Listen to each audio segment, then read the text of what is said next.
we here are gearing up for the March for Life this Friday, and today we are taking a look at an option not always considered by women who have unplanned pregnancies. We are talking about adoption.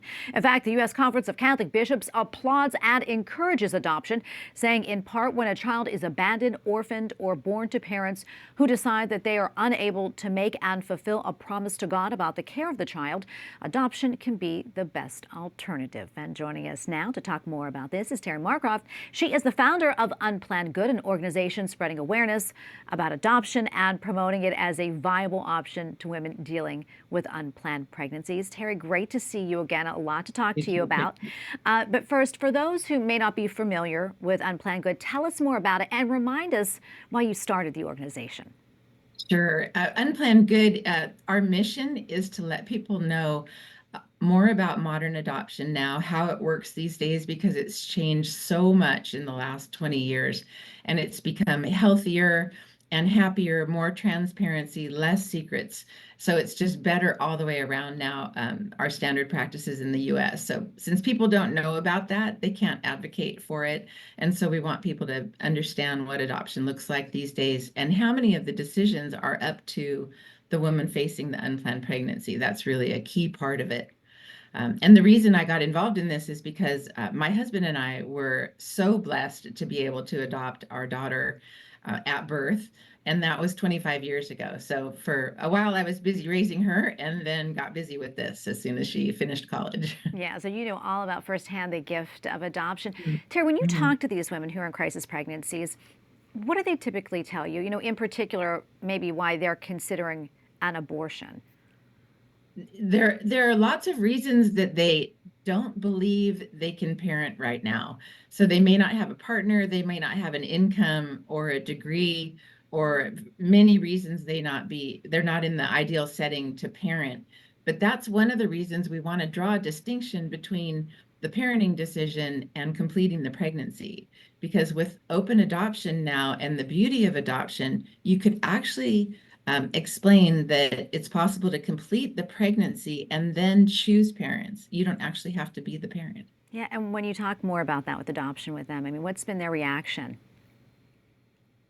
Well, it's confusing at first because there's a lot of misconceptions.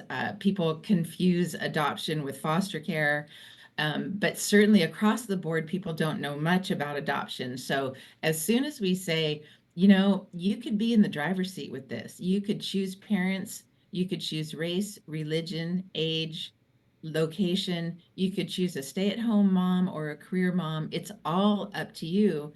And when young women find that out, the whole idea of choosing adoption is more attractive. And it's also, I would say, empowering, because they can make so many of those decisions. Yeah, and I know that you're also really working hard to pass adoption legislation in several states.